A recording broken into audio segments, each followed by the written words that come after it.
60 parsecs.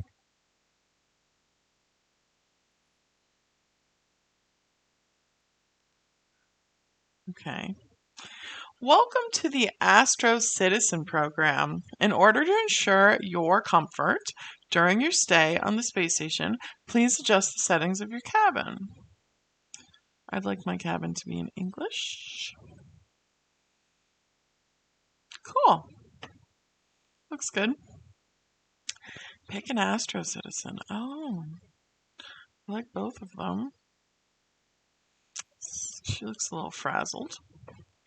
Alert! Nuclear apocalypse imminent! Executing Order 1961. New protocol initiated. Commence Astro Citizen emergency drill and brace for nuclear impact.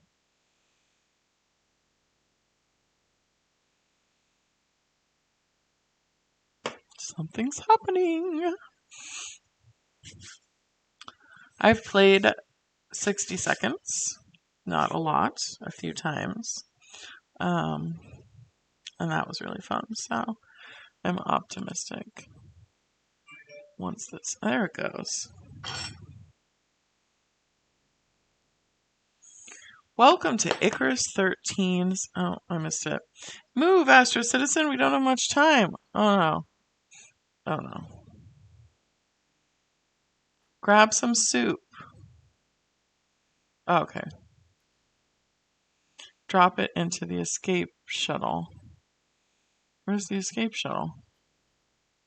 Oh, what? Oh, that's far. Find some medical supplies. Oh, I see some.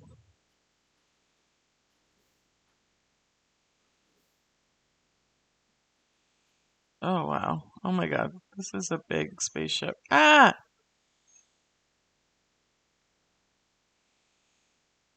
I am already not trying. See, the part of the 60 seconds games that I'm really bad at is the 60 seconds part.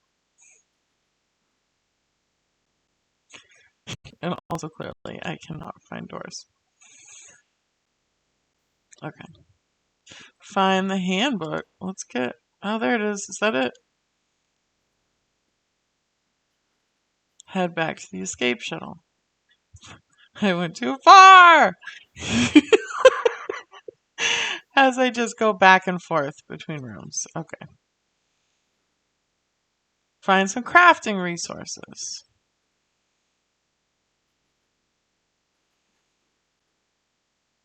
Okay, I'm trying. This looks... Oh, this looks positive. Put them in your escape shuttle. Wow, I need more than 60 seconds.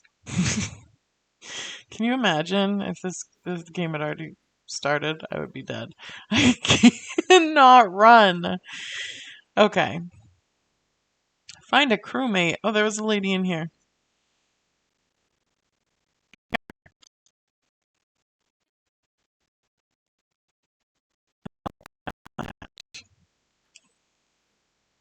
Okay. Alert! Incoming missile. High risk impact. Grab whoever you can, and head for the escape shuttle. Ah!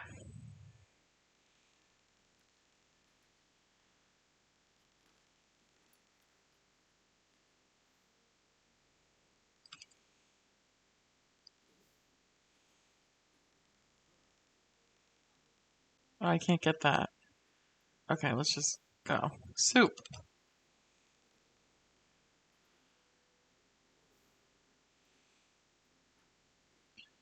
Isn't this a door? Oh my god. It's over here. I want this stuff. Oh my god, I'm running out of time. Oh, well, let me get it. I don't know what that was.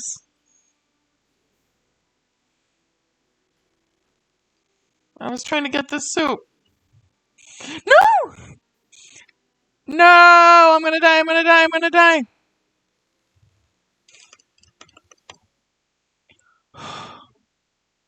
That was very stressful. I didn't get that phone. I wanted to get the phone. I got 2 crewmates, though. I think I got a lighter. I'm pretty sure. I got a lot of soup, so it's that. I got a shovel. What do you do with a shovel in space? I don't know.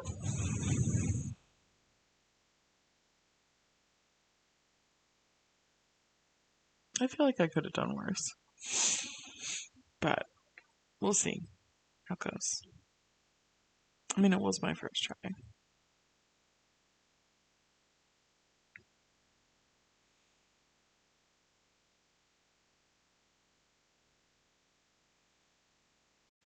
Hmm.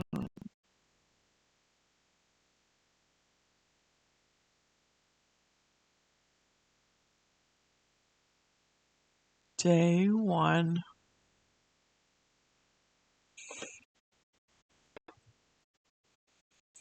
Okay. His name is Baby Bronco. April and Joe. Check the star log first. Is that this? Day one. Hi, Astro, computerized assistant reporting for duty. You must be Dee Dee, right? I am pleased to announce that due to your actions during the escape, you are the perfect candidate to become the captain of this vessel. Welcome aboard the escape shuttle, Captain. On behalf of the Astro Citizen Program, please accept our apologies for the minuscule inconvenience of being blown 60 parsecs away from Earth. Your mission: find a safe place to land and then try to contact the outside world. Please activate the instructions. Rationing protocol and feed your crew. Good luck. You're going to need it, Captain. Let's check it out. Captain, all Astro Citizen missions begin with the commanding officer delivering a morale-boosting speech. Don't let me stop you. The crew is eyeing you anxiously. The time to show your true colors is now. This is it. You can really show what breed of captain you, will you be on this incredible journey. What kind of speech will you give? Limber. Intelligence.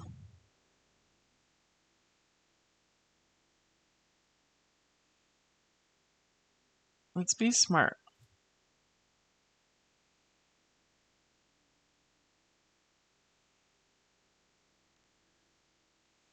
Let's give a smart speech.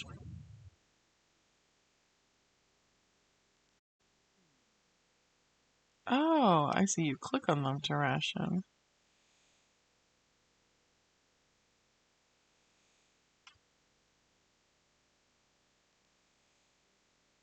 Okay.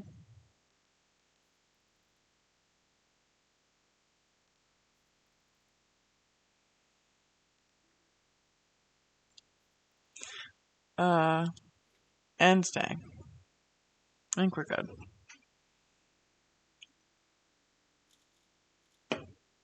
A clever speech sounded like a great idea. Of course, that only works if the one who gives it is well witty enough. Your tongue suddenly stopped working and all you could utter was yarp. If your intention was to distress or absolutely horrify your crew, then you've made it, Captain. You're there visibly upset. I think I registered someone talking about jumping out of the airlock. To cheer you up a little after this fiasco, I allowed myself to power up the enzyme generator in the back of the shuttle. It will produce some useful chemicals for you daily.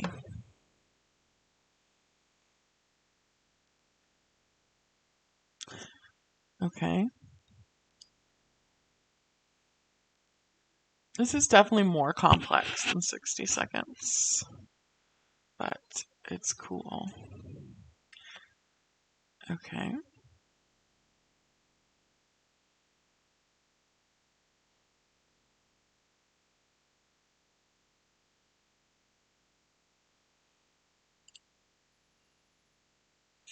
Captain, it's important to keep yourself and your crew well fed.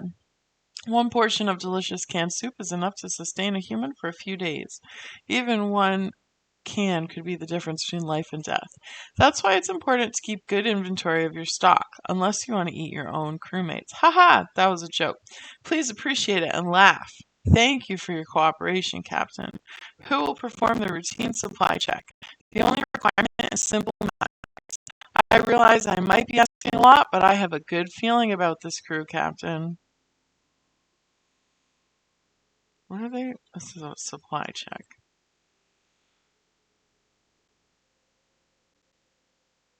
Let's have April do it.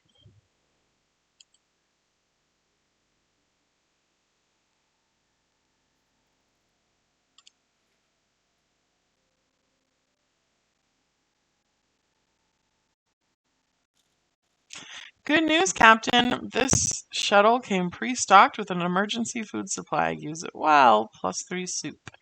The routine supply check's now complete, and it does not compute. An error was made. That's what I get for trusting humans to do the math. Some of the supplies went missing, and the current number of soup cans on board is 9. The food you collected is more than sufficient for now. Just don't eat it all at once. Despite the outcome, I think April deserves a shot at being your payload officer. If you keep her happy enough, she'll produce some minerals for you daily, as long as her morale is high enough. Okay.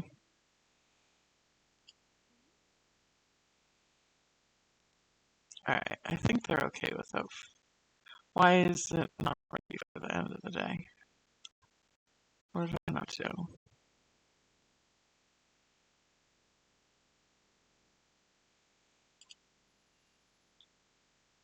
Captain, the crafting module in the back of the cabin is not active. You might remember this from your why can't I say that?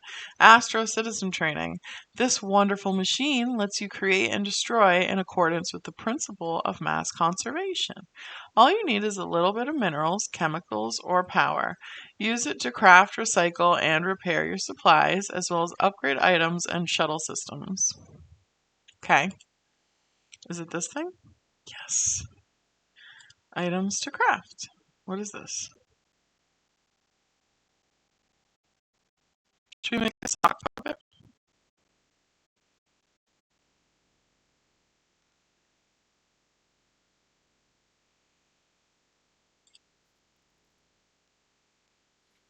Cool. Day 4. Everything in life is just for a while. A captain always needs to be wary of surprises. All can be lost in a single day.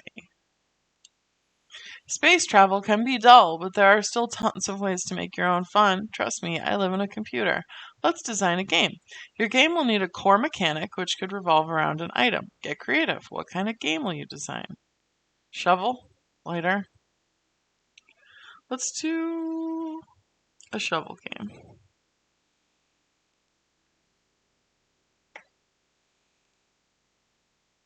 Alright, they're still crafting that. How are we on food?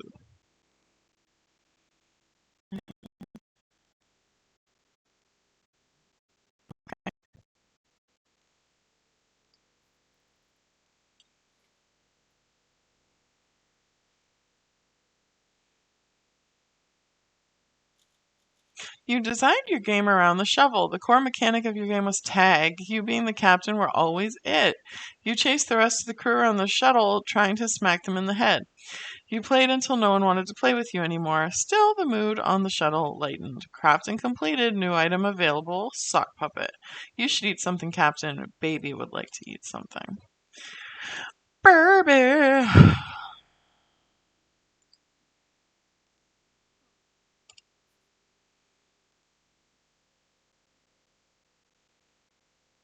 Let's craft another thing.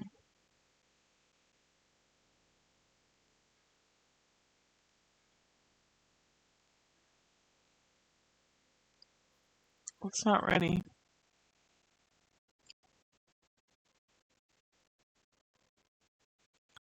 It's locked. What am I missing? There's nothing to report, Captain. I suggest you, Captain, would you mind covering your mouth when you yawn? I thought you got a good night's sleep. Wait, could this be boredom? Yes, I have heard that humans need excitement in their lives to function properly. How curious. Captain, you're sitting in a state-of-the-art space shuttle drifting through the deep cosmos full of wonder and mystery. Can you at least pretend you're having a good time? Let's do a sock puppet. Ready.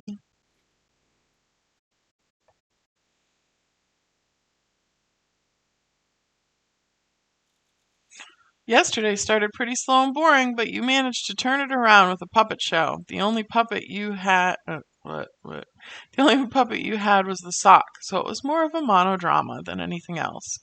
It was still a very powerful spectacle, probably the best in this part of the galaxy. You feel proud, don't you? In fact, the show was so intense that the sock is now unusable. Just another sacrifice in the name of art. Crafting completed. New item, soup. You don't need extra rations. You seem alert. Peak mental condition means increased efficiency. April wants rations. Baby is doing okay, soup-wise. All right, April. Here's some soup. We can craft another sock puppet. Let's click this. Captain, I'm detecting some strange energy distortion, almost as if we're going through a ripple in space-time. If we're not careful, we may get stuck in a time loop and never... Captain... Oh, it's the same thing over and over. Ha ha ha ha. Atomic battery. I don't have one. Whoops.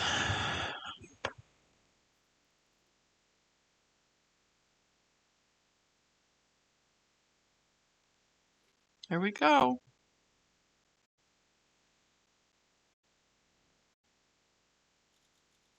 If we're not careful, we may get stuck in a time loop and never get out. Are we out? Holy shit, that was a close call. I lost track of the number of times we looped. Although most things stayed the same, everybody's metabolic functions kept progressing while we were stuck. This resulted in everyone feeling like it's been days since we've last eaten. Be careful, Captain. I won't say it again unless we enter another time loop.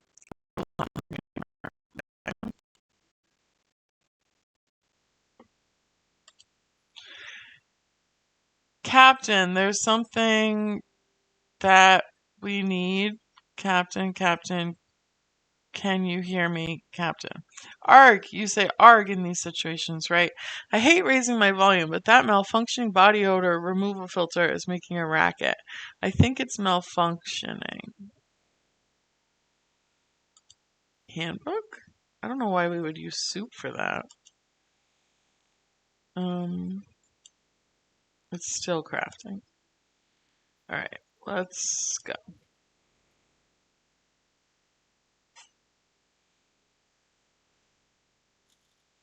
You fix the body odor remover filter by consulting the troubleshooting section of the handbook and following the directions there.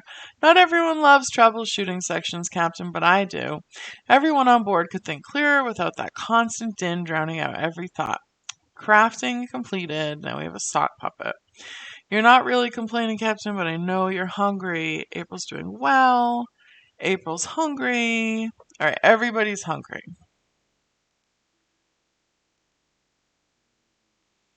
Let's ration soup to all.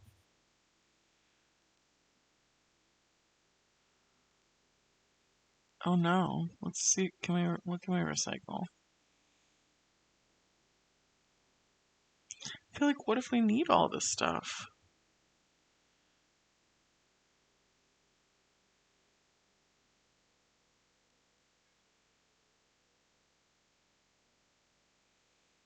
I'm gonna do it. I'm just worried we're gonna run out of soup. Oh no, I just used my shovel. Last night I was browsing through some designs of beautiful machines. Never you mind. Now pay attention. I found a food dispensing machine on board. All shuttles. Oh no. They just need the lever. Shoot. Can I undo? I can undo that. Right? Now I can use the shovel for this.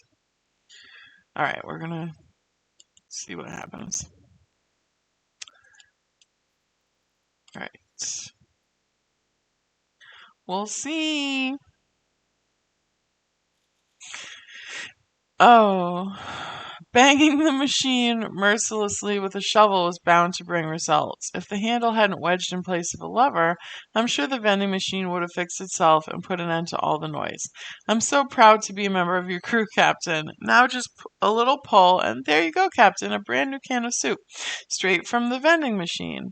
Unfortunately, there was only one portion inside. Don't worry, I already got rid of the remaining junk. Baby remains alert. Okay, April wants. Oh no, she doesn't want soup. All right, everybody's full. Your attention is required, Captain. This is most abnormal. We're registering unknown transmissions, but I cannot identify who's sending them. More importantly, what they contain. It might be a solar flare interference or worse, a new type of Soviet encryption. We need to decipher these signals as soon as possible.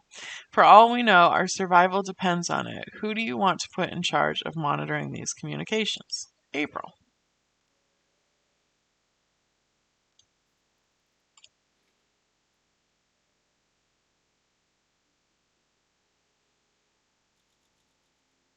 First contact.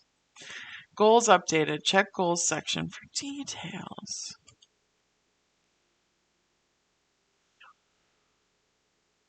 You have to land.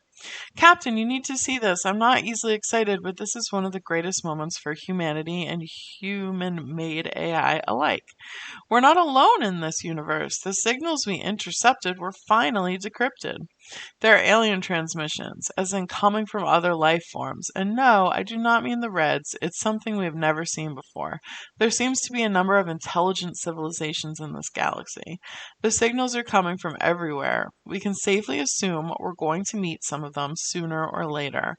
Our, or rather your, life will never be the same, Captain.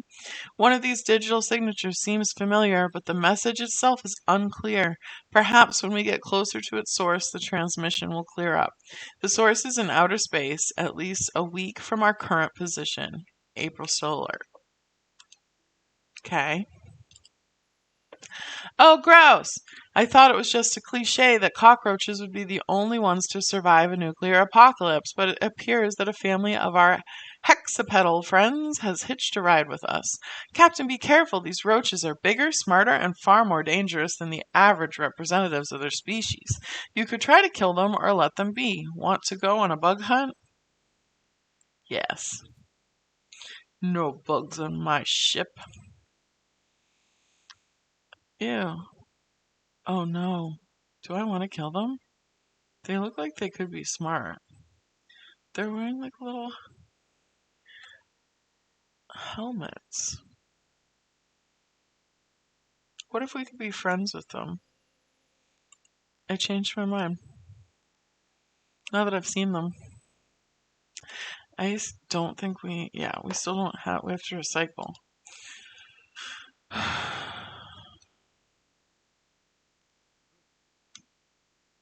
Okay.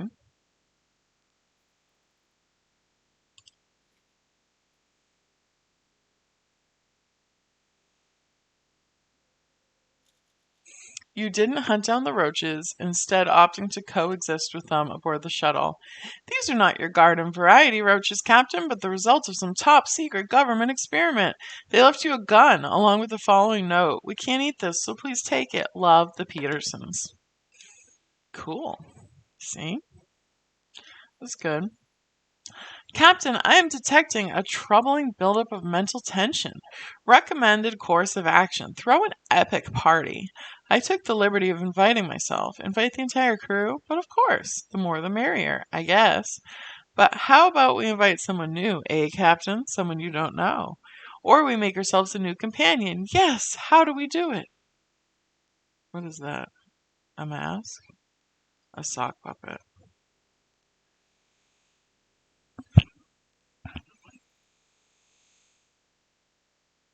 End day.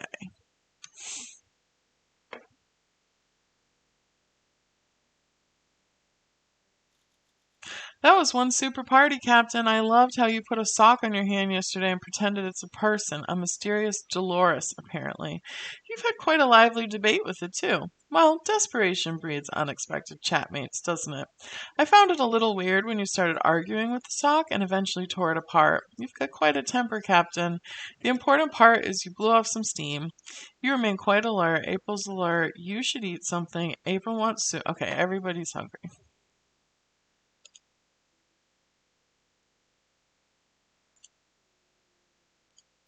Oh no. It's time to recycle the shovel. Oh wait. Excuse.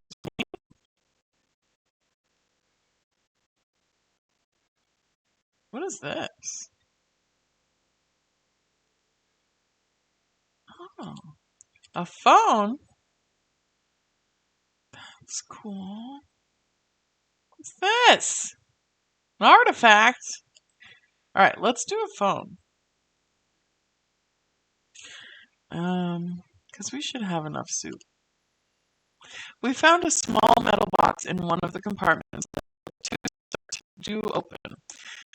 You could take apart the lock and gather some from it, ignoring what's inside, or you could try to open it, which would require deft fingers. Okay, let's be clever.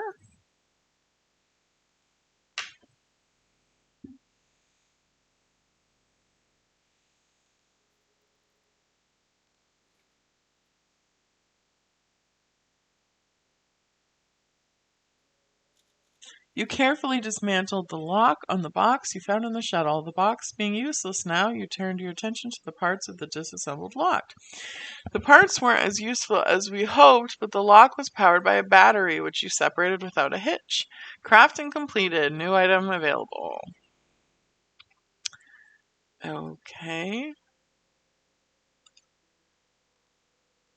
Craft. Let's craft some soup.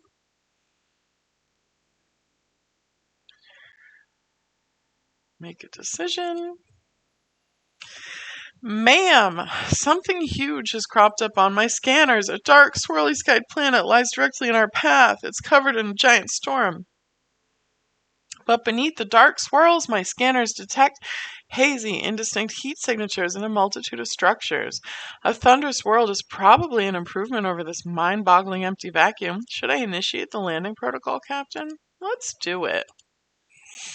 Let's see what's down there.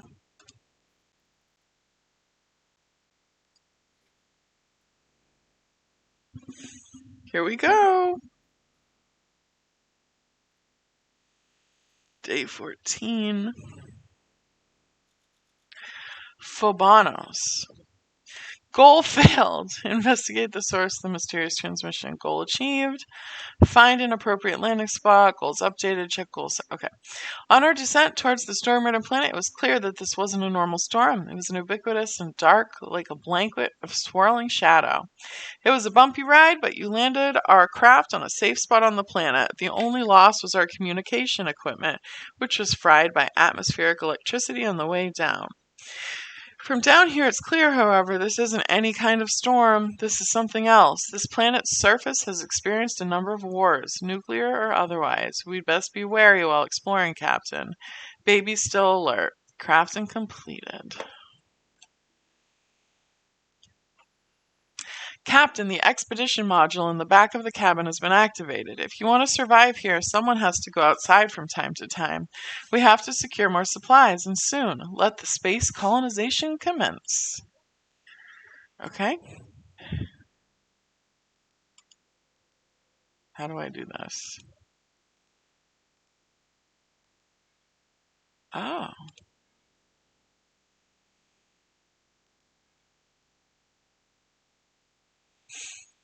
Oh, that's neat.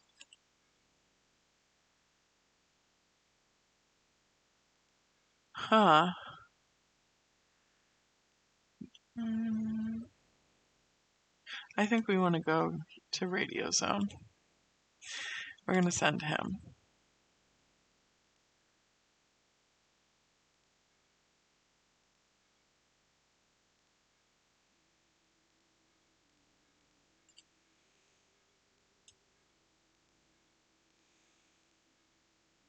Eh, that looks good. I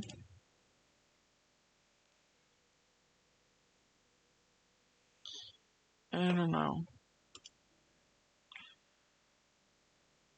All right, let's go.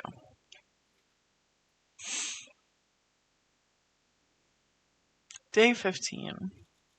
Not enough supplies? Send one of your crew members out on an expedition. Baby strode off towards the green-tinted radio zone. If we had shot glasses, I'd propose a soup-based toast to his safe return. I don't want to gross you out, Captain, but a giant mutated insect is rolling a rather fecal path toward us. It appears to be a giant dung beetle. Judging by your face, the stench is unbearable. If it continues on its current rancid route, it may collide with the shuttle. It's too large to attack, but perhaps you can scare it off its path. I don't know. I just feel like it's a trick question. I'm going to say no. Maybe it'll be a friend. It's a friendly dung beetle. Maybe.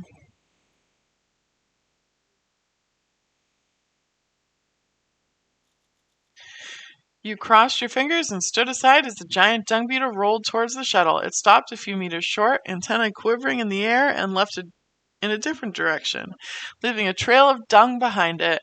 And poking out of the dung was a glint of an artifact, picked up somewhere on the beetle's dank journey and then left in its wake. You collected the fecal flotsam and cleaned it off in the dirt. You're getting quite hungry, Captain. April. Okay, everybody needs food. We're running out of food now, though. Let's recycle the shovel. That's cool. Not ready, why? Captain, we're unable to detect transmissions of unknown origin. Unfortunately, the communications console was damaged during landing. We cannot make anything out of them or reply. We could hardwire a primitive field communicator to bypass the damaged subsystems and access the shuttle's external transmitter and receive. Let's do it. Kablam! Day 17. Hello, world! Goal achieved. Fix shuttle's communication system. Alright, we also waited for instructions. Great success, Captain. The communicator attached to the communications console worked like a charm. I won't judge the aesthetics, since we can finally receive and answer transmissions. Now all we need to do is wait for someone to contact us. Someone will find us eventually. You could tell April was amazed by what we achieved today. She almost smiled. There's hope, Captain. You're still alert. Okay. An old sweet man looking like Charles Darwin is knocking at your airlock politely. You let him in. He shakes your hand, then holds it in an iron grip and won't let go. With technology, evolution stops. Soviet scientists want our species to stay strong, so they created me, the natural selection bot. He claims it is for your own good, which is what the dentist always said, and you didn't believe him either. You've let me in despite the warning signs. Now face your space predator, human. He does have a point, Captain. Oh, I can see why you'd want to postpone the discussion. I have nothing to defend myself with. Because I recycled my shovel and I sent baby with the gun. Okay. Let's make some soup. That's that. Are we gonna die? Oh. Day 18. A Darwinian predator droid held you in its grip. You cursed the weakness of your human body out loud as you tried to wrestle free. The droid froze, offended. The human body is not weak. It is a wonder of evolution. In a zealous rage, the droid preached about evolution. You edged it closer to the airlock, then pushed it out mid-lecture. You're safe, but the droid's verdict inspired dark thoughts in your head. Are you fit for survival, or are you the weak link? Oh, okay, we have soup. Okay. Wait. Upgrade, that's neato. You found a couple of rusted and swollen cans of soup in the the darkest corner of the ship. Someone must have put them there a long time ago and then completely forgotten about them. It doesn't look all that safe to eat, but then again, it's canned soup. It's supposed to last for... Are we going to keep them? No.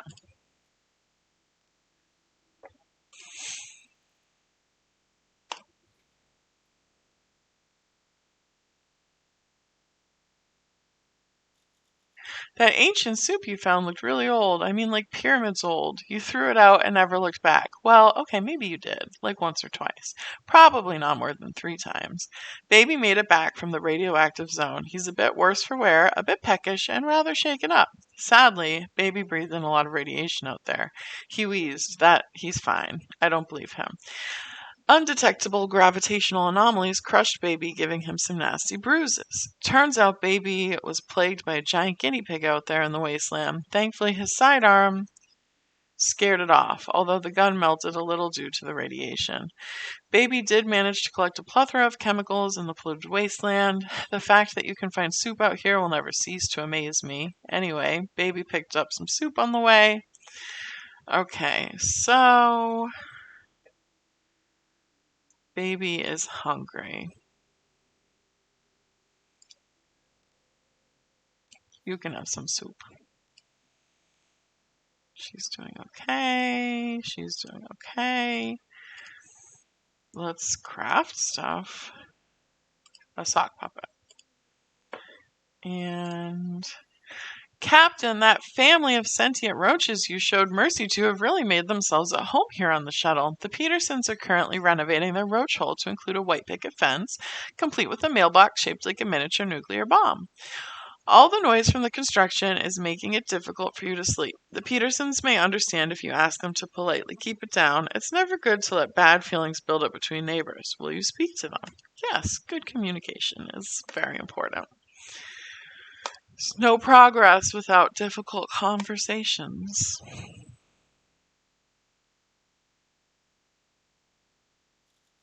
You approached the roach hole and spoke calmly to Pete Peterson, the patriarch of the family, about not rousing such a roachly ruckus late at night. The kindly roach apologized profusely and confessed the experiments that gave his family sentience also left him a bit hard of hearing. He invited you over for spaghetti, although you had to decline due to your inability to fit inside his kitchen. Alright, Captain's everybody's... No, wait. April and Captain are hungry. Soup. And then April needs soup. Wait, did that check? Okay, good. Captain, I found an Astro Citizen ID card for someone named Johnny Amerikanovich. There's no one by that name listed in our database. Could there be someone living among us? How suspicious. Your only lead is that the ID was found next to a soldered shut vent. How will you solve this mystery?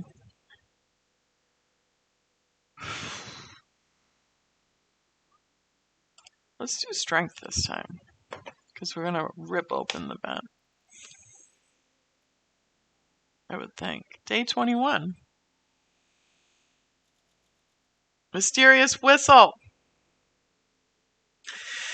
You attempted to open the vent by force. You thought you were making progress when you heard a loud cracking noise. Unfortunately, it was just your back. That sounds familiar. What's that? You want me to call an emergency meeting about this? Very well. Done and done. Meeting adjourned. The key takeaway, Captain Dawkins should stretch more often. Or we have a sock puppet. Oh no. Man. Alright, let's do first aid.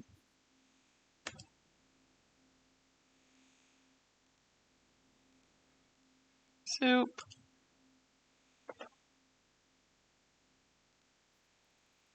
Whoa, what's missing? Okay. Captain, the mysterious signal detected nearby turned out to be aliens. The chatter sounds like walkie-talkie comms emanating from a ruined alien tunnel that runs off into deep darkness. What would you like to explore the tunnel with? Some protection, a weapon, or a light source would be a wise bare minimum. Let's use the gun.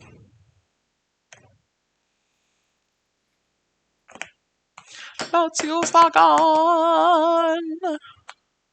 Okay. Goal achieved. Okay, we investigated the tunnel.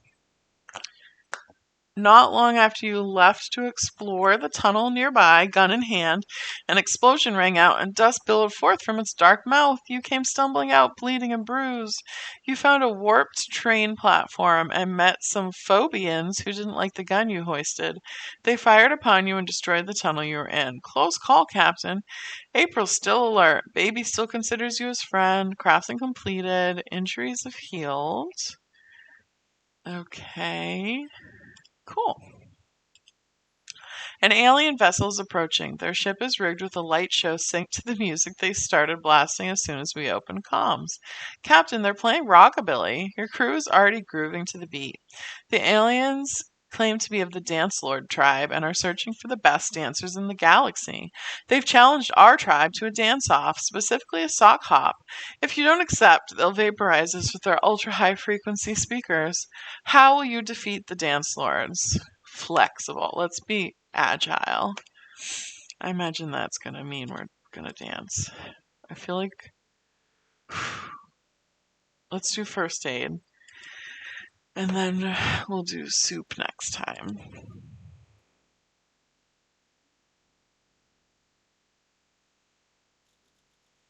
You accepted the Dance Lord's challenge. They beamed the crew to their ship, and you all lit up the dance floor as soon as you stepped on board after taking your shoes off. You socked hop straight to the leader, Warbop, but he was no match for your wicked footwork and synchronized snapping. Warbop acknowledged your skills and let you go with his blessing. He even refilled our supply of chemicals. The sock hop ended with everyone sipping non-alcoholic fruit punch from a big black glass bowl. Captain, I think you've been practicing your moves in the mirror. So Baby and I are hungry. Soup.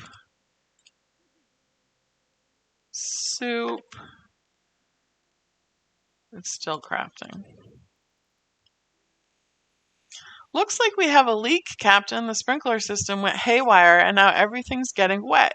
You need to do something before our supplies get soaked. Act fast. There's no time to waste. You need to cut off the piping of the main valve or temporarily disable the sprinklers. Let's use intelligence.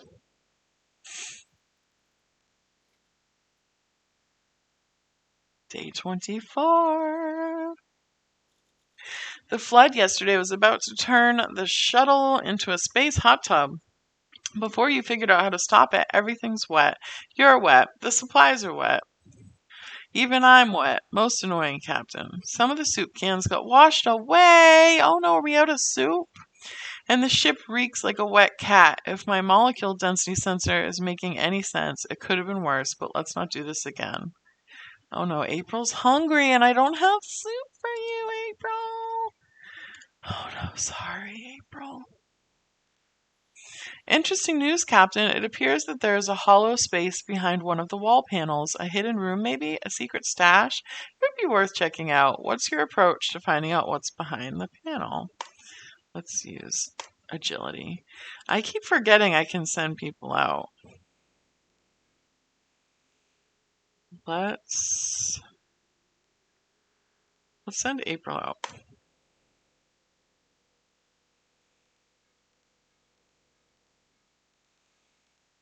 Oh no. What happened to my shovel? Oh, I recycled it. I guess we'll send her out with fire. Is that going to do anything? Just, no. We'll send her out with nothing. Sorry, April. I just don't know that fire will help her.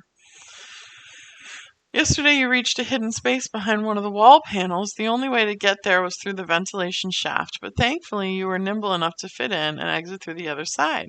Unfortunately, you found nothing. The area was small and completely empty. This didn't seem to faze you much. I suppose you're used to disappointments by now. Alright, April's gone. We have our first aid. Let's get some soup going.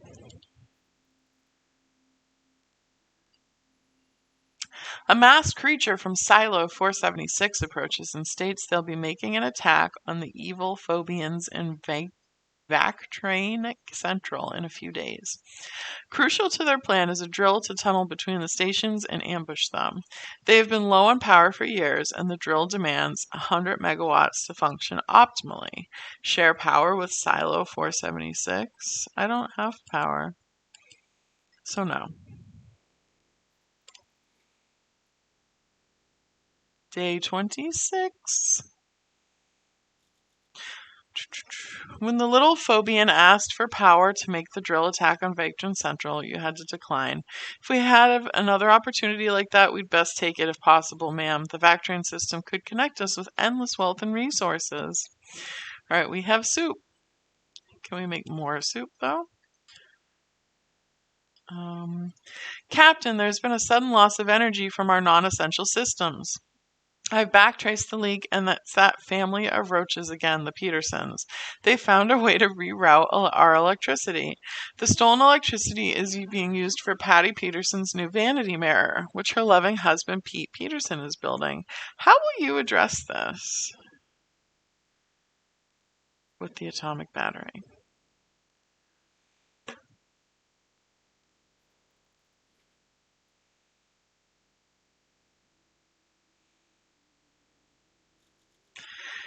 He played the good neighbor and offered the Petersons the battery so their roach hole could have its own power supply, thus alleviating their need to leach electricity from the ship. They rewarded your generosity by carrying a can of soup out of the roach hole and giving it to you. Did they have a secret supply of it in there? We're both hungry. Soup to all. Let's keep making soup. Oh, no.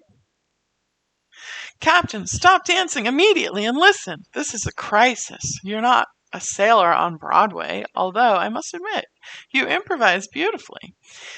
You have both been poisoned. Some kind of psychoactive toxin has found its way into the shuttle.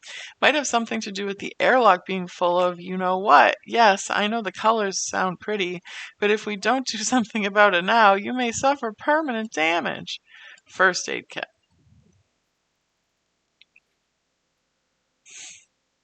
Okay, day 28.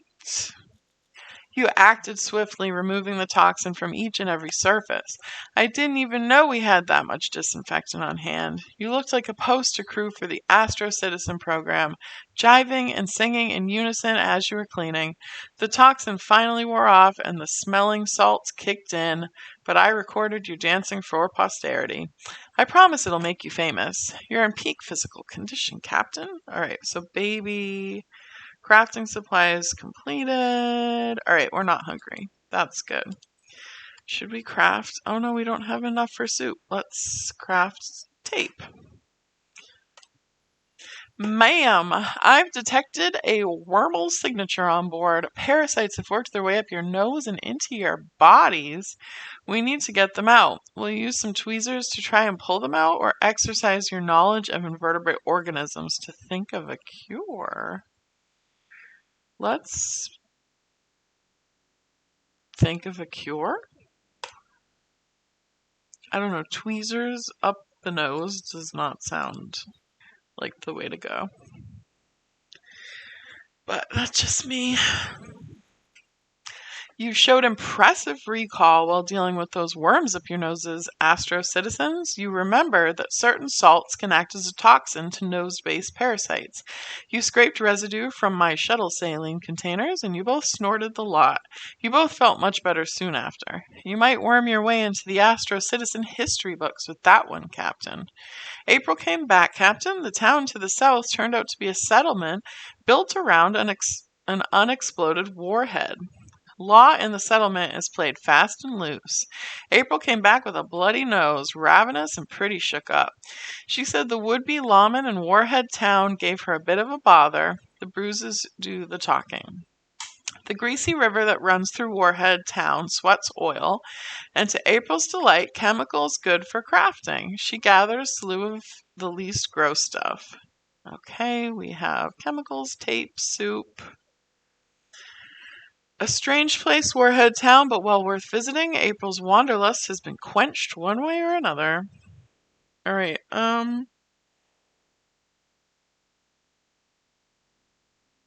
Crafting canceled. Why? Have some soup. Don't cancel my crafting. Oh! Why? Why was it canceled? The resources. Why can't I have tape? I feel like my crew is pretty happy. I already have a communicator. I'm just going to craft soup. Ma'am, a powerful earthquake. The dark, sand-like earth underfoot is bouncing and springing, throwing rocks into the air. Wait, that doesn't look like a rock. It's a torpedo.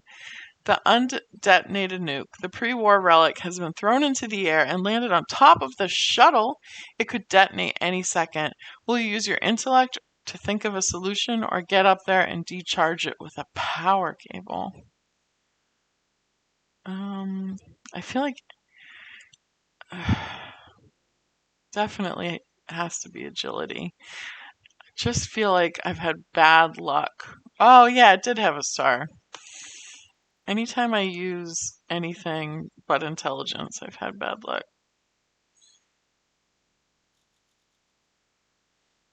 That was a real athletic showcase, ma'am. As quickly as possible, you scaled the shuttle hull with a power extension in one hand, deftly plugged it into the nuke, then got back into the cabin. I reversed the polarity of my system's neutron flow and the detonator drained before it could trigger. Not long afterward, an aftershock rolled the bomb off the shuttle and back into the dirt. So that's how one really learns to stop worrying and love the bomb. All right, I think I will send baby out.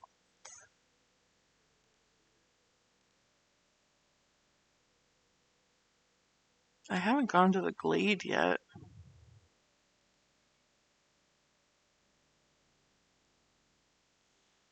Oh. All right, I'm going to send baby. I sent baby the first time, and he did bring back way more stuff. I don't think I have anything good to send him with, though. I'm just not going to send him with anything. Soup. Captain, there's more abnormal racket coming from the Petersons' roach hole. The problem appears to be an argument between Pete and Patty Peterson concerning Pete's opinion that boric acid isn't as bad as they say. While some disputes are normal among an isolated group of individuals, this sounds like a serious problem, and well, they are your neighbors. Will you check on them?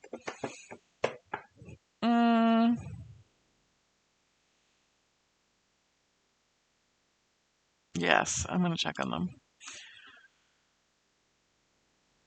All right.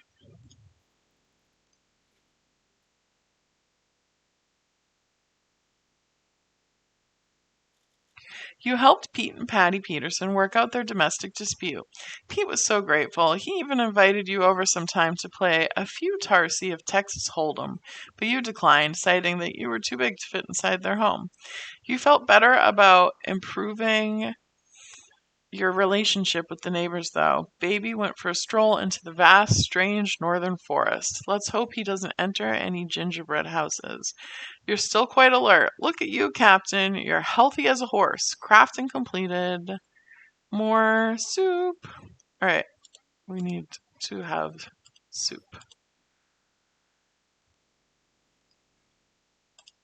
And I keep forgetting I can upgrade things.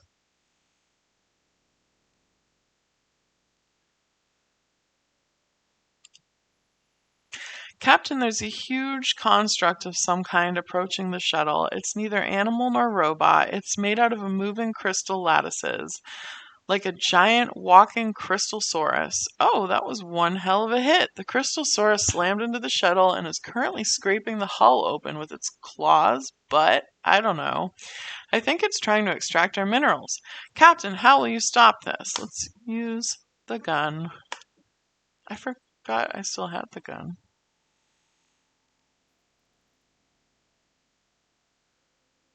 Okay.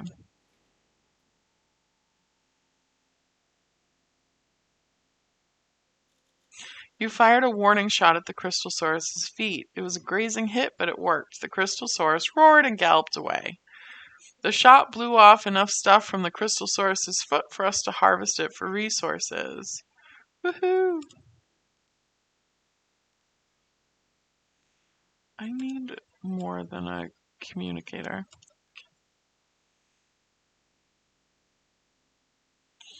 I don't want to recycle any of those things.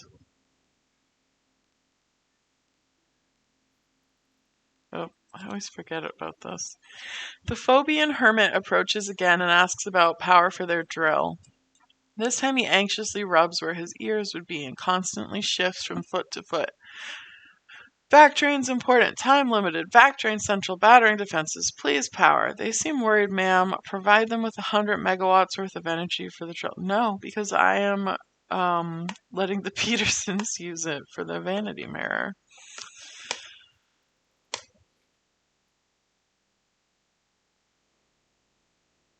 Day 33. When the little Phobian asked for power to make their drill attack on Vactrain Central, you had to decline again. If the Vactrain system is as powerful and far-reaching as they suggest, it could ensure our survival for many years, if not decades, to come. I don't have a choice. Pete Peterson is requesting if you can help him make some improvements to his family's home, Captain. The Roaches next door are building a family fitness center complete with discarded screws and washers for weights. Pete says he just needs something heavy to finish the project. Well, I don't have anything. Sorry.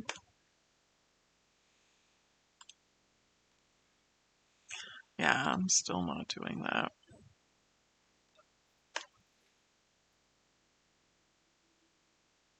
Day 34.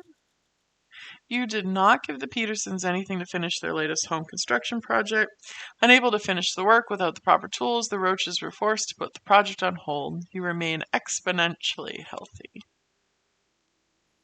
It's easy to become captivated by the alien views outside the shuttle window, but you notice your crewmate daydreams more often than you do.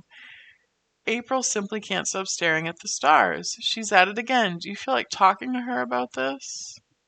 Yeah.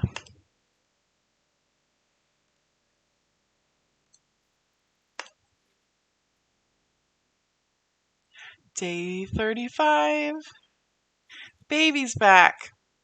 You asked April about her stargazing sessions. You clearly took her by surprise because she looked almost ashamed.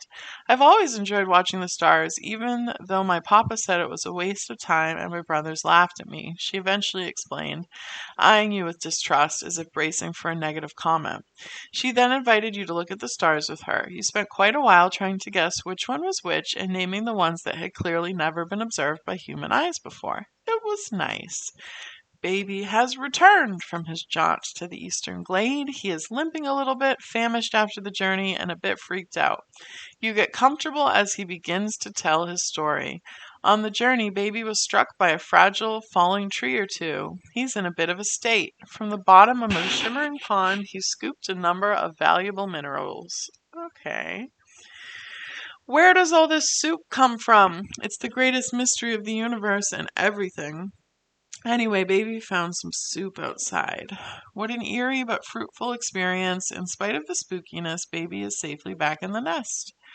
Captain's hungry. A crashed space vessel. Oh, that's us. Everybody's hungry.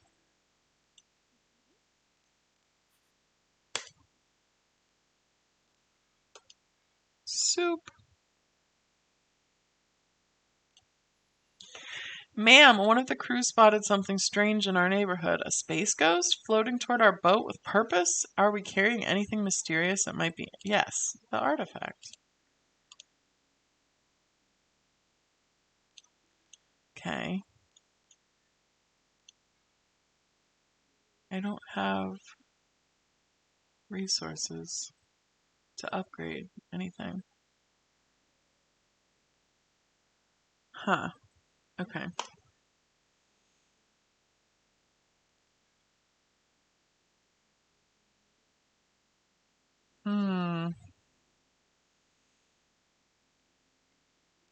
How much do I need to upgrade this?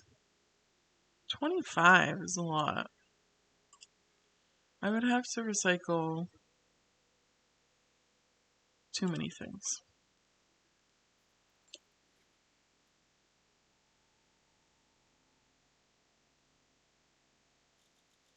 The space ghost phased towards you waving a protoplasmic microphone. You hefted the artifact at it and it exploded in a mess of slime. Well done, ma'am.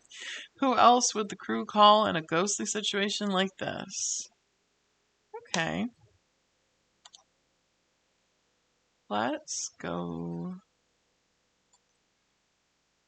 I guess, here again, maybe? Yeah, let's do Warhead Town again. And we'll send Baby with nothing, because I don't really have good stuff. Ma'am, something is seeping into the shuttle. It looks like a trickle of iron filings. Could it be nanomachines? Outside the shuttle, a track of bright, vital flowers and clean soil lead away into the distance. The nanomachines are pouring in and pulling on the floor, sliding in various directions. This is a high-risk situation.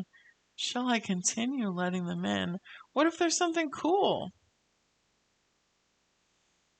I'm going to say yes. I want to see what happens. Day 37. Whoa! The flood of nanomachines entering the cabin was becoming a torrent, pulling around an empty seat.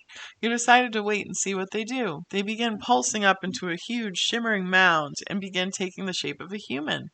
After a few moments, they begin sloughing away, and in their place is a new crewmate, Tom Thompson. While we're all a little suspicious of this nano-cloned human, they seem entirely cogent, I don't know, and are willing to help. Another pair of hands, but another mouth to feed. Baby felt more secrets were buried in the sinister manufacturing facility and went to explore its workshops. You still look quite vigorous, ma'am. Interesting. Oh, I'm excited about Tom Thompson.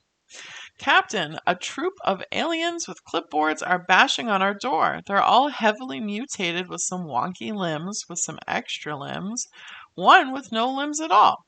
They're clamping some kind of device onto the airlock door to force it open. 15 of the little gas-masked aliens are stuck in our airlock and are scribbling on scaly paper. If you have a weapon, you could wave it at them like a warning. Okay, I don't have a weapon. More soup.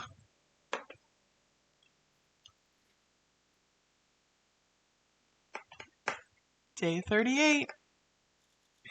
You decided to let the troop of mutated bureaucrats run around our ship with clipboards. They took note of every little detail in the place. They stayed all night, but once they were either bored of recording every detail or wanting to stress test all our equipment, they pulled out metal bats and began bashing things. They wrecked some equipment and resources before you managed to herd them out of the ship with your manic screaming. Baby is still out, crafting completed. That's a bummer. You don't really need another communicator. I don't know.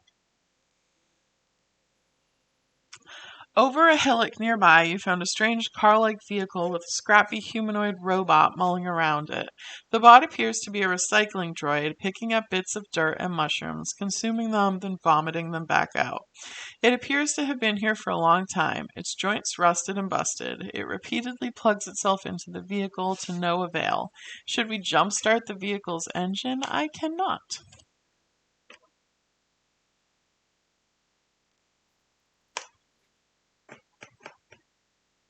Day 39. Like a mean suburban neighbor, we denied the little robot a jump start with for its vehicle. A few hours later, I heard a gurgling sound and found it behind the shuttle siphoning our tank. You entered a brief robot duel to save our rocket fuel, but the bot promptly fled and the damage was done. The tank was depleted a little. I feel like that's all I had. You're not really complaining, but I know you're hungry, Captain. Okay. food for April. I didn't mean to click that because Tom is not complaining. See that locked safe in the corner, Captain? This is the captain's safe. It's meant for you.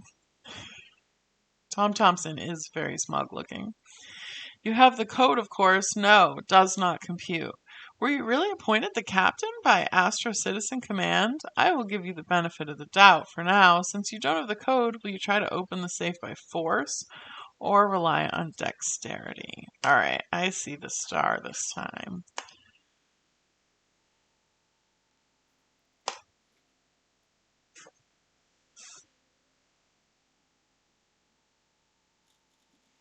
So about the safe, you managed to crack the code. I knew you were nimble-fingered enough to get that done. The only thing inside was a piece of paper which read, "To do. Put something useful in the safe. Thanks for nothing." Okay. While doing a routine cleanup of my database, I came upon a blueprint for a device called the flux capacitor. If installed, it might allow us to find our way home. However, it needs to be assembled. Will you try to Yes, let's do it.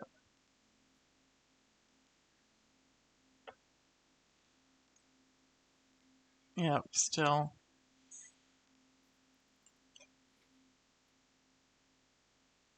Day 41.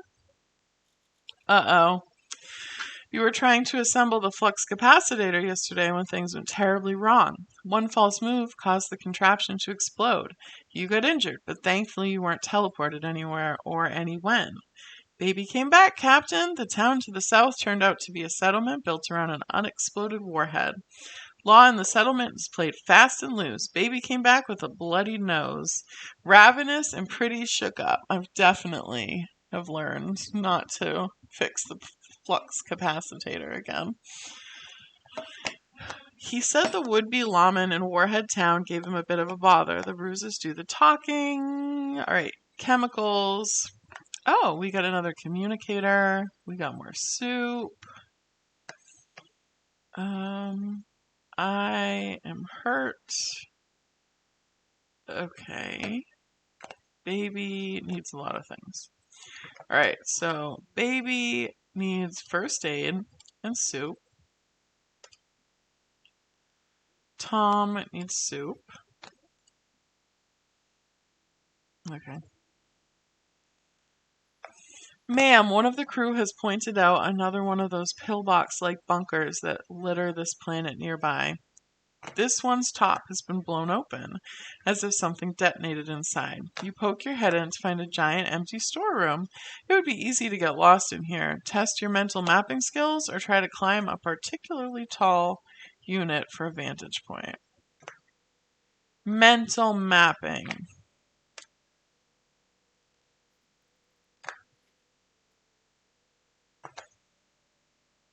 I forgot about recycling.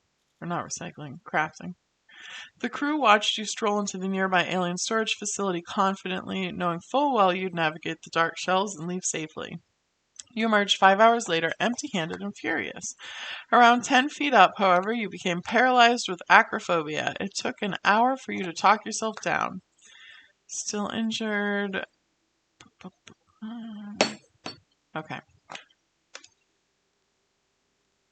Soup. Oh no. Let's do first aid. Captain, we're receiving a coded transmission of unknown origin. It could be a distress signal, a message from some sorts, or pretty much anything else. We don't know until we listen. Let's do it.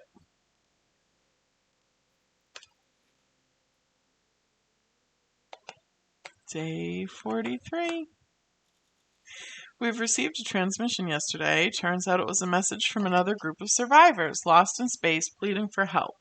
Unfortunately, it's impossible to pinpoint the exact location of your fellow castaways. However, the knowledge that you're not alone out there is enough to make you and your crew feel much better. Mentally, at least. Who knows? Maybe one day you'll find them. You should really do something about your wounds. Alright. Captain is hungry. April is hungry. We're still 2 more days for the first aid kit. We've received a pamphlet on our window. Try eBoss on. Universal shopping from the comfort of your own planet. Free gift with sign up. Wow, neat. The eBoss network lets you order pretty much anything except food and water. And it will arrive via portal within 1 to 2 galactic business days. There is a catch, though. The account creation process requires you to jump through some hoops. I mean, literally. You have to leap through a string of temporal portals to become verified. The fine print says there's no risk of death or dismemberment, but insanity is possible. Let's do it. Agility.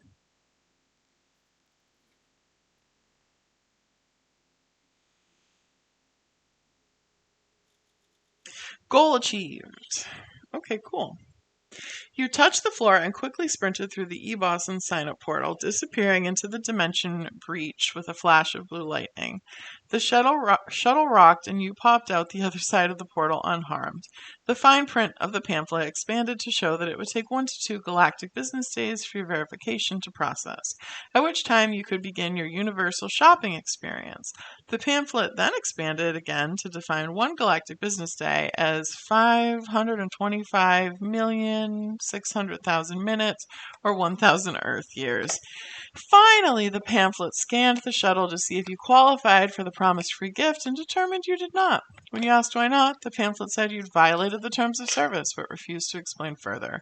Then it vanished in a cloud of annoying paradoxes. Tom is still alert. You're not hungry. Okay, no one's hungry. Outside, ma'am, a caravan of sorry figures and grim wagons are plodding past the shuttle, hanging their heads. You open the shuttle door to watch them pass, when suddenly one pops up right at your side. It's a little waif-like Phobian in silvery regalia. Blood is spattered inside its goggles. Do you wish to ignore its attention, offer health care? Okay, I can't do anything, so let's send baby out. Let's go back here. Oh, we could send Tom. No, we're going to send baby.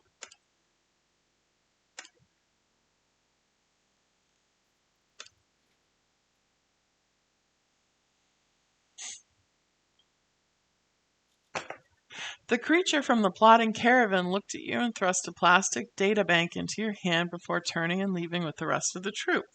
I got a chance to scan the drive, Captain. Apparently these aliens knew a world-wrecking war was coming, and they were still building silos when it happened.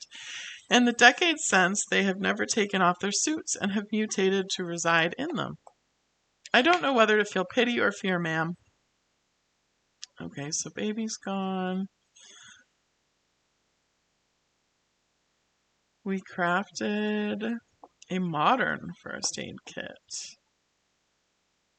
Tom needs soup.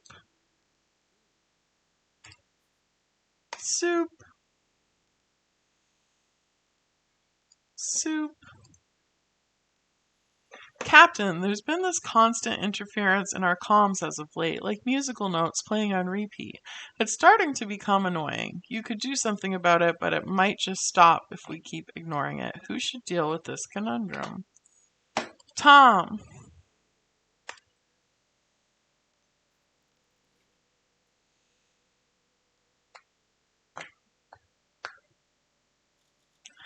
Tom analyzed the repeating sound pattern and understood what needed to be done. An answer to complete the sequence was in order. A few tries later, he hummed a melody that seemed to complete the sequence. The artifact we previously found shimmered for a bit, surprising everyone, but other than the sound being silenced, nothing else happened. You're still injured. Crafting. Oh, I forgot. I have a first aid kit for her now.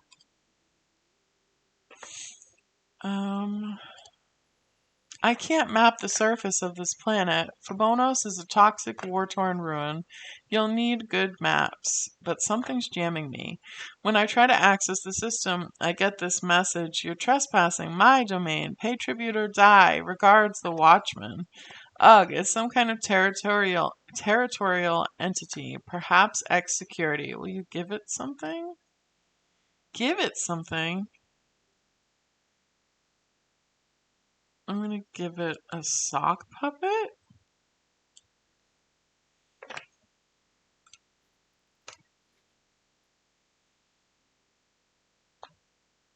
Day 47. You offered the watchman the sock, pushing it through the door with the words, "Great watchman, this sock provides endless joy. Behold his googly eyes." A swish whittled past your hand, and the sock fell into 3 parts. "You're just like the ones who live underground," the voice groaned. "I'll spare my energy. Let them kill you. So long." The jam lifted, but the creature's words left you in a foul mood. April and the captain would like the last of our soup. Let's make soup. Captain, are you all right? Those weird spots on your arms are a little worrisome. Can you see them? Please wait while I search the medical database. Searching. Unfortunately, I'm unable to identify your affliction. I'm afraid you'll have to diagnose it yourself. That shouldn't be too hard. Doctors are overrated. Can you do that, Captain? Yes, with my handbook.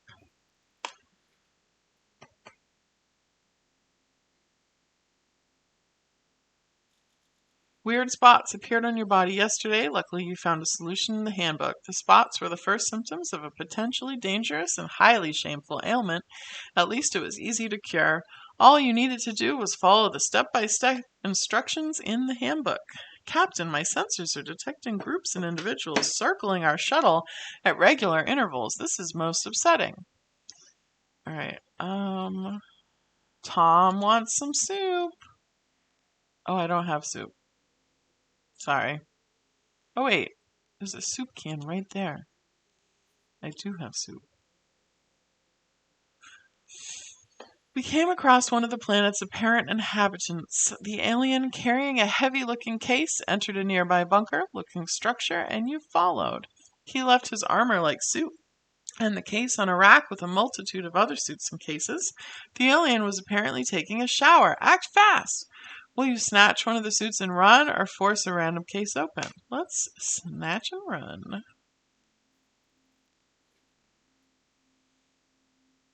Day 49.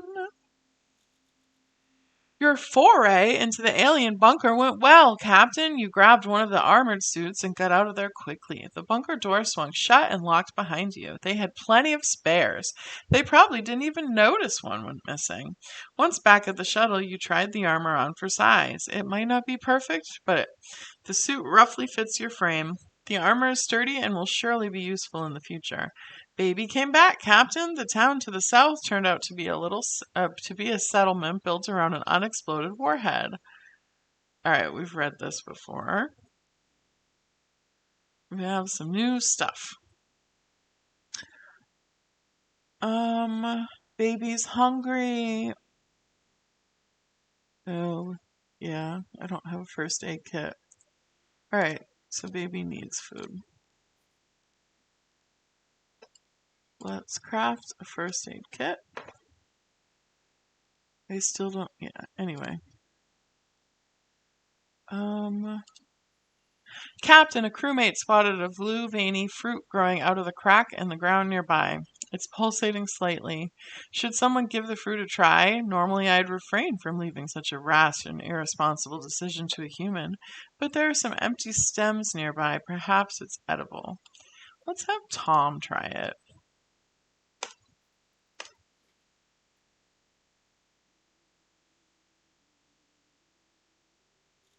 You announced that the strange little fruit near the ship was worth trying out, and Tom's hand shot up. However, the joyous look on his face as he sunk his teeth in quickly turned to horror. The remaining half was full of wriggling purple worms. He began to try to spit it out and fell into a spasm, and woke up a few minutes later, saying his mind was buzzing as if it at double speed. He flipped a handstand and perambulated around the shuttle. Clearly those worms did something. Let's hope the effects don't turn. Okay. The little alien plods around outside again. This time he seems completely depressed. Please, okay, I still don't have power for you. I'm sorry, bud. Oh yeah, I forgot that takes a few days.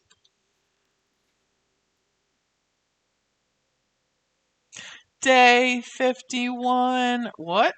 When the little Phobian asked for the power to make their drill attack on Backtrain Central, you had to decline again. All right. April and Captain need rations. What is the robot?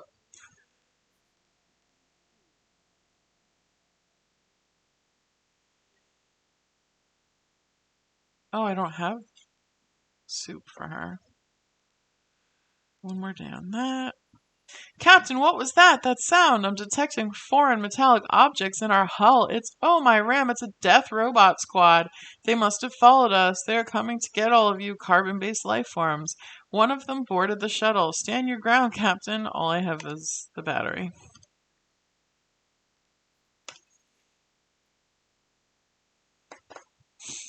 We need more soup.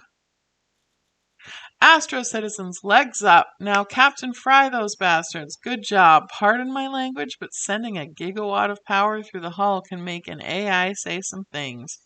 The important part is that the intruders were electrocuted and escaped. Death robots are gone. Excellent work, Captain. Clearly their programming is subpar. Absolutely no match for my system or my processing power for that matter. Still, they're death robots, so sooner or later they will strike back. April's still hungry. We have the first aid kit. Let's make some soup. And let's send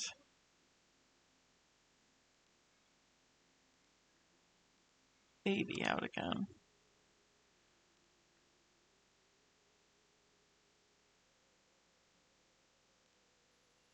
Captain, our systems are working below their optimal levels. I was able to determine that our wiring might be at fault.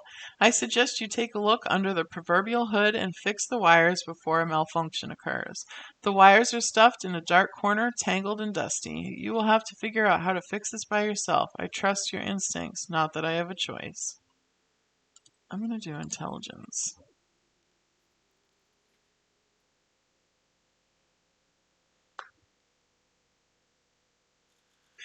Nicely done, Captain. You proved yourself smart enough to fix the malfunctioning component. The ship's systems are now working at standard capacity. The ship is really falling apart, I'm afraid. There was not enough time to properly finish it. Who could have expected an atomic apocalypse to break out so suddenly? Well, I could, but no one listened to me. No one ever listens to computerized assistants. Oh well, that's life, I guess. Just ones and zeros, but mostly zeros. Baby left for the hazardous radio zone. Having one irradiated crewmate clearly wasn't enough. You still look quite vigorous, ma'am. Tom continues to look alert. Tom is still hungry. Crafting completed. April is starving. Alright, April, you can have my soup can. Oh no, I don't have any more stuff. We could recycle something.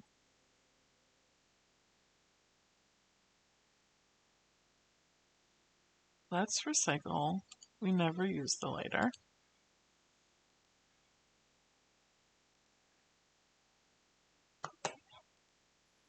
Our water recycler is overheating. The overheating isn't the problem. The system has safeguards. The problem is we store our minerals under the water recycler.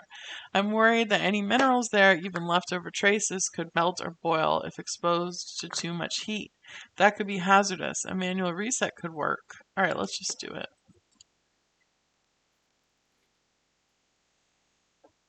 Day 54. You opted to oh no, we lost 40 thingies. You opted to manually reset the overheating water recycler. The job was harder than you expected. The Astro Citizen patented water recycler guide specifically warns against not releasing any steam jets during such repairs. The steam jets you let loose vaporize some of the exposed minerals stored next to the recycler. You're lucky they didn't vaporize you. Tom is hungry. April, you're hungry again. I don't.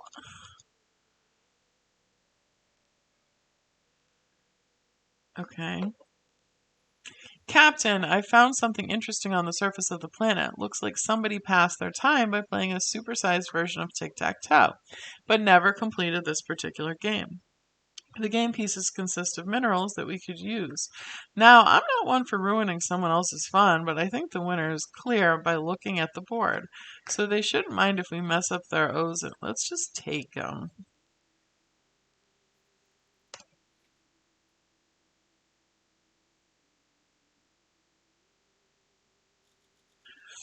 The dismantling of the supersized tic-tac-toe game in progress was a success. Whoever abandoned it was nowhere to be seen, and you returned with quite a hefty load of minerals. Yes, they were a bit hard to carry to the ship, being ginormous and all, but you've performed splendidly. That'll teach them to leave their toys lying on the floor or our planet's surface in this case. I'm sure nobody will mind. April's still hungry. Everybody's hungry! Alright, Tom can have some soup. I'm picking up a bogey in our area. Wait, there are more. Robots. Not just any robots. It's the Death Robot Squad. They're still hunting us. Brace yourself, Captain. One of them boarded the shuttle. Stand your ground, Captain.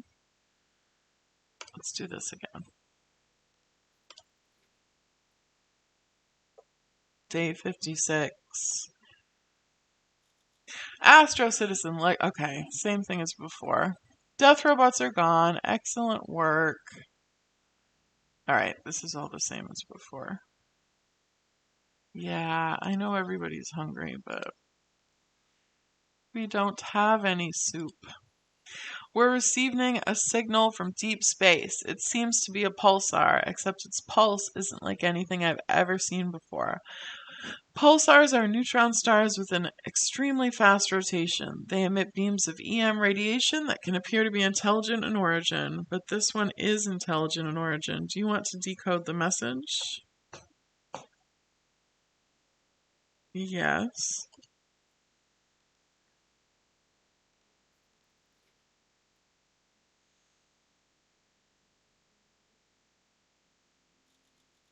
April rushed to decode the pulsar's message. It was an advertisement. Don't miss CZAC Sports Emporium, voted best in the universe. Free gun giveaway still going on. Turn left off the Superstrand in 462 Parsecs. Muting this ad may lead to death. After the message played, a gun materialized next to April. Yay, free stuff. Baby hasn't returned yet from the wall of radiation. Perhaps he was squished by a particularly large mutant hummingbird and will remain lost to the radioactive winds of Phobanos forever. Alright. Oh no, everyone's starving! Oh no.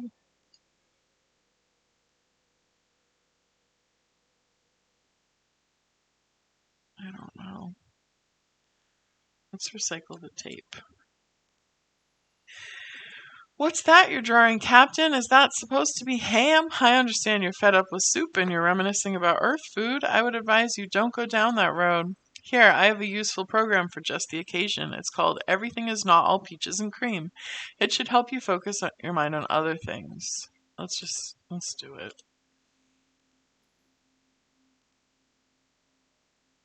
Let's send Tom. Send Tom. We'll send him with armor. I should have thought to send Baby with the armor.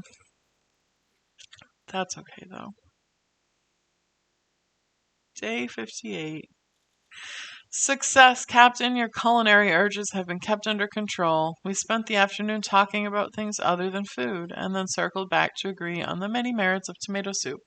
Now we should probably focus on surviving the mission at hand, wouldn't you say? Remember, life is but a bowl of cherries.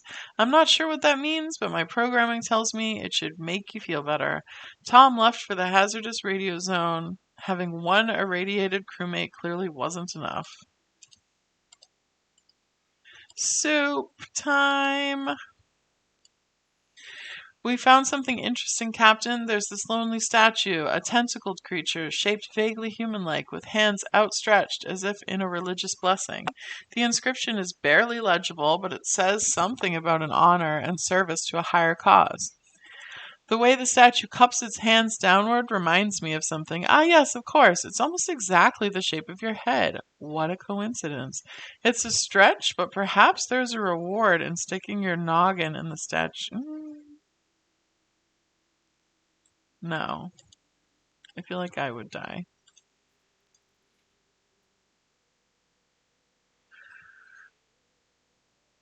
Oh, they're back? You were tempted to put your head in the carrying embrace of the creepy statue we found, but decided against it. The tentacled being depicted in the unclear inscription didn't exactly fill you with confidence. While we could have learned something potentially valuable, perhaps sticking one's skull into randomly encountered openings isn't the best method of doing research. Good call on that, Captain. You're still facing starvation, Captain. Eat something. Okay. I am going to feed the captain. Ugh, let's recycle something else. Let's recycle that. I'm picking up a bogey. Oh, it's our back. Alright, well, I still have this.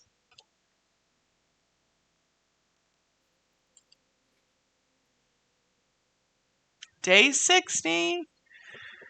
I can't believe April's still alive. Astro citizens, legs up. Now, Captain, fry the... Oh, it's the same thing.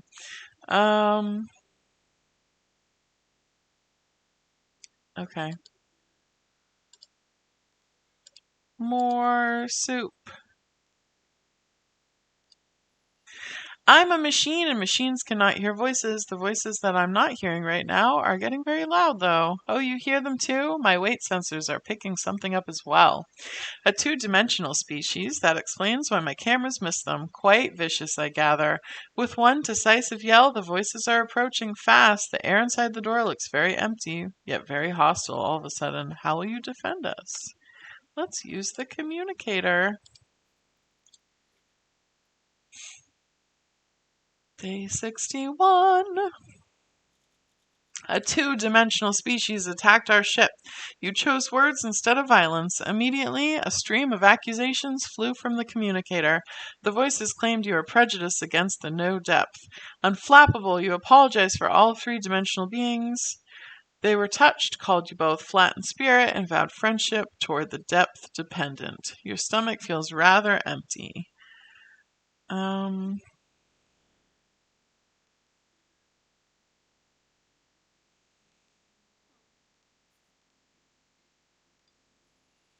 April is always such a busy bee. I've never seen her sitting idly until now. When you ask her what's wrong, she was visibly distressed.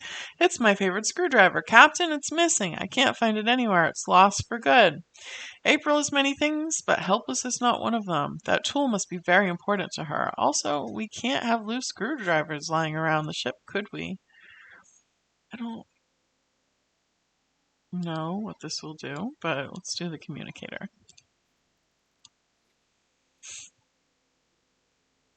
Day 62.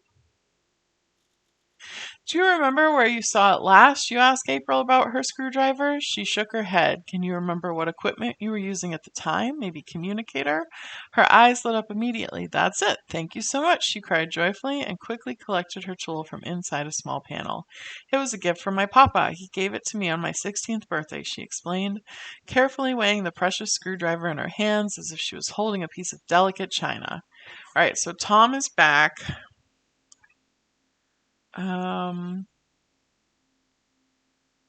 So Tom's protective suit was warped by acid slime.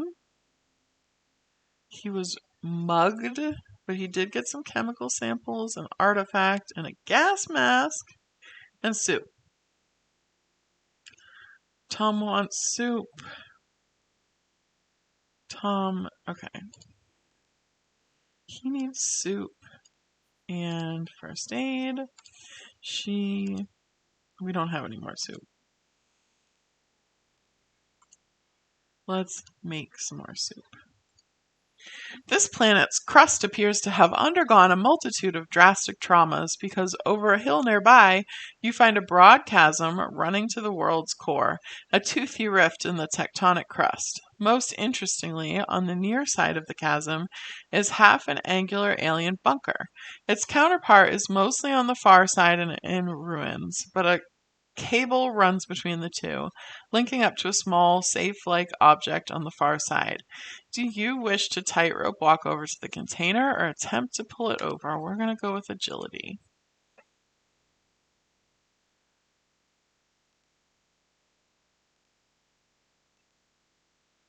Um,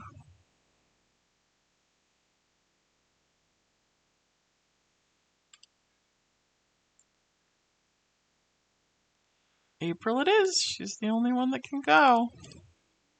We'll send her with the armor.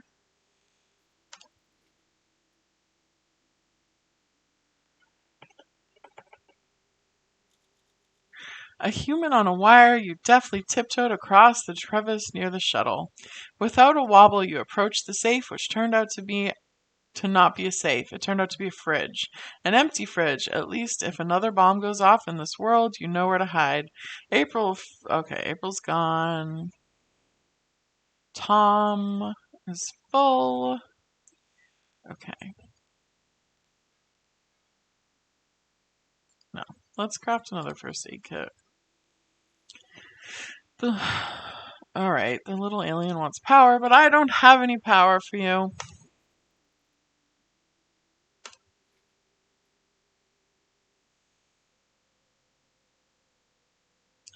Oh no, they're back.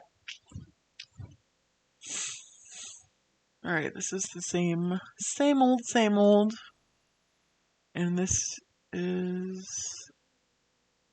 But this time let's give an artifact to the death robots. Alright. Day 65. There are few things quite as scary as a true believer with an artifact in her hands. The attackers clearly shared that fear. They retreated in a hurry. Death robots are gone. Clearly their programming is subpar. Absolutely no match for my... Okay, we said that. We're both hungry. Something seems to be troubling you, Captain. I've registered you keep staring outside the window into the endless void. Why? Did you lose something? I see. You're remembering Earth. I admit it was nice before the nuclear barbecue, that is. Alright, we're going to do this the artifact.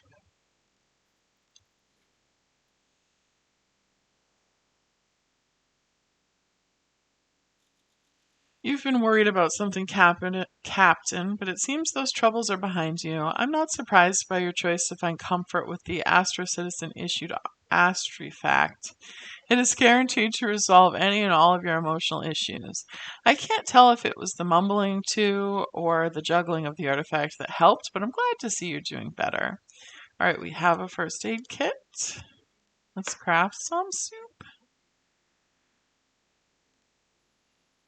Ma'am, something has infected Backy, my backup AI module. Perhaps it's interference from somewhere on this planet. Frankly, Backy needs a reboot. He's overloading the fan system. Someone agile should leap up and bzz. Hi folks, it's too warm in this tin can and Backy's here to fix it all. I'll become your biggest fan. Ha ha! Alright, wait. Oh, I'm more agile, so it'll be me. Me as in the captain.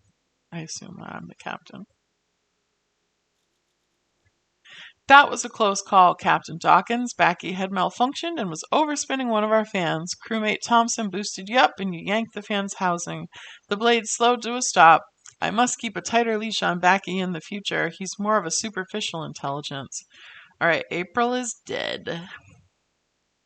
Tom is starving, but I can give him soup.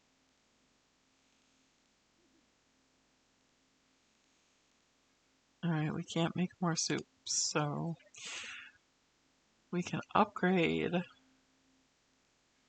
upgrade the first aid kit. The shuttle is in danger, Captain. We're on the path of a vicious gale of nasty chemical composition which is threatening to sabotage our air filters. They need to be protected, but I lost the remote control due to micro damage from the winds. They have to be closed manually. This toxic tornado is close enough that going out there without proper equipment would be suicide. If you can do anything, now's the time to act, Captain. Let's go out with the gas mask.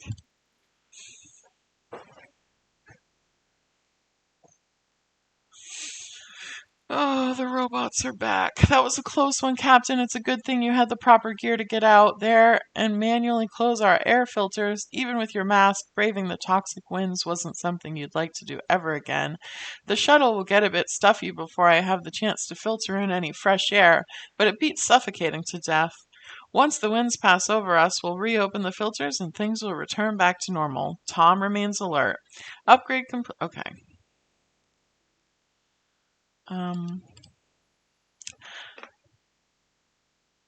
It's the robots. Or use agility. Let's send Tom out.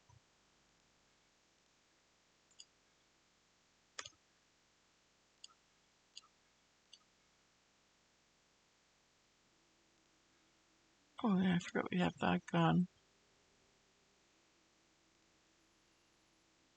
Alright, we did that. Day 69. It was either us or them, and compromise was not an option. The wave of ninja kicks and judo chops you unleashed on the clearly surprised attacker was enough to make us the victors. Huzzah, Captain! Death robots are gone. Excellent work, Captain. Clearly their programming is subpar. Absolutely no match for my system, or my processing power, for that matter. Still, they are death robots. Blah, blah, blah, blah, blah. Tom's gone.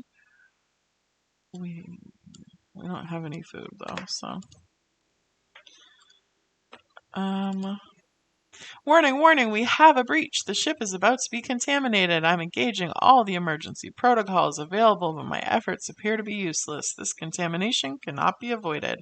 You have to protect yourself, Captain, before it's too late. Alright, we have a gas mask. And go. Day 70. The extraterrestrial contamination was no match for the Astro Citizen issued environmental mask. Quarantine end protocol will be executed at your earliest convenience, Captain. It is CPU breaking to report that the air filter in the mask is now spent, rendering it unusable. Perhaps you should find or make another in case a similar crisis occurs in the future. I am still hungry. Well, that's unexpected, Captain. There's cheese in the pantry. At least I think it's cheese. I don't know how it got there. Did somebody sneak it on board? Is there an infestation of alien mold? Was it French? Desperate times call for desperate measures. We don't... I'm gonna eat it. I don't have any food. Day 71. You decided to eat the strange cheese you found in the pantry. Unfortunately, the cheese wasn't cheese at all. It was an inedible soap product. Oops, you're even hungrier than you were before. You need to be more careful. Oh, I should have known. Alright, now we're starving. I still don't have any power, little alien. I'm so sorry. After all this, am I going to die of starvation? Oh, they're back. Okay. I'm picking... Okay, it's the... I don't know. The artifact worked before, too, so... Still don't have any food.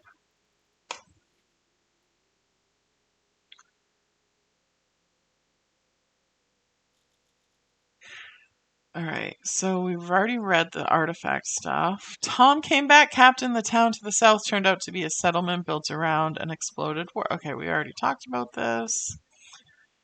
The warhead town. He has chemicals, has a gas mask, he got soup. Okay, both need rations. Let's craft some rations. I'm detecting a huge energy surge beneath the surface, seismic waves. I think there's an earthquake coming. The shuttle is sturdy, but this ground isn't. The soil has a high potential to liquefy when the earthquake hits. There's a better patch of rocky ground a few yards ahead. You could use the shuttle's thrusters to scoot onto it, but if you overshoot, you'll be even worse. Let's just do it. Let's do it. Why not? Day 74. You use the shuttle's thrusters to scoot onto a better patch of ground, coming to rest on the edge of the rocky soil the moment the earthquake hit. For a few nightmarish seconds, the shuttle bucked to and fro like a bad atmospheric entry, but the shaking stopped. You opened your eyes, and the strangest silence followed. Then you laughed. Crafting complete. We have soup. Soup. Let's send Tom back out.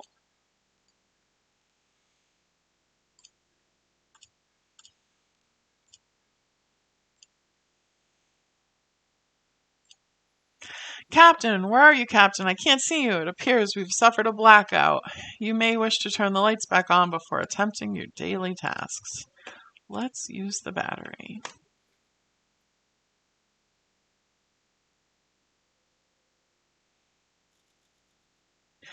The lights are back on. Turns out the issue is only a dead battery. Now what chewed through it with those tiny razor-sharp spiral teeth is a different question entirely. But as long as the lights don't go out again, you'll probably see it coming, right? All right.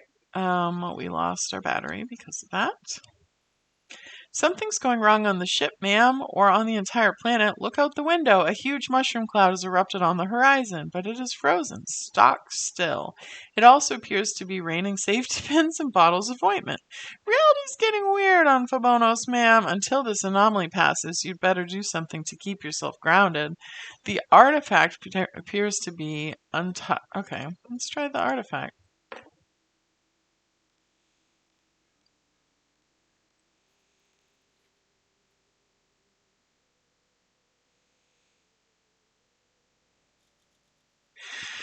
Okay, so now we've lost the artifact. Thank goodness that reality-bending nightmare ended, ma'am. It must have been caused by the detonation of a powerful weapon and not a nuclear or a chemical one.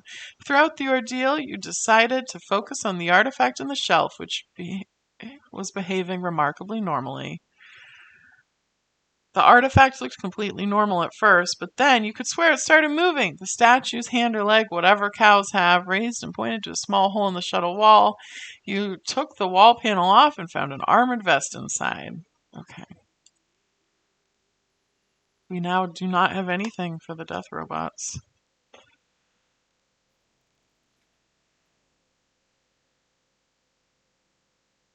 Is that it?